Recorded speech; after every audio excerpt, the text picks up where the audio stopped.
আমার আপনার রিজিক আর হায়াত সীমিত, হায়াত নির্ধারিত। এই হায়াতের কথা চিন্তা না করে দিন রাত সারা দিন খালি রিজিকের সন্ধানে ছুটি। একবারও কি ভেবে দেখেছেন এই রিজিক আমি খেতে পারবো না? এই রিজিক আমার ভাগ্যে যতটুকু আছে এতটুকুই পাবো।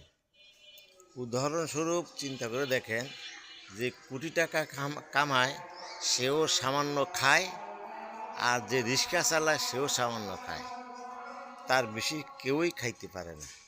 আমি খাবো সামান্য, কামাই করব একবারে 1 বছর বাঁচলে, তারপরে আমার হায়াতের কোনো নির্দিষ্টতা নাই। কাজেই আল্লাহ পাক বলেন, আমি বান্দাকে যতটুকু তার ভাগ্যে দিছি এতটুকুই পাবে, এর বেশি পাবে না। যদি এর বেশি সে পাইতে চায় তাহলে তার কখনো পেরেশানি, টেনশন, চাহিদা মিটবে না। আর এগুলি করতে করতে শেষ পর্যন্ত সে কবরে চলে যাবে। এই জন্য ভাই, যেহেতু হায়াত নির্ধারিত, আমরা আল্লাহর হুকুম মানিয়া ইবাদত বন্দিগিরি করিয়া ওইটুকুই আমরা করব, এর চেয়ে বেশি আমরা করব না।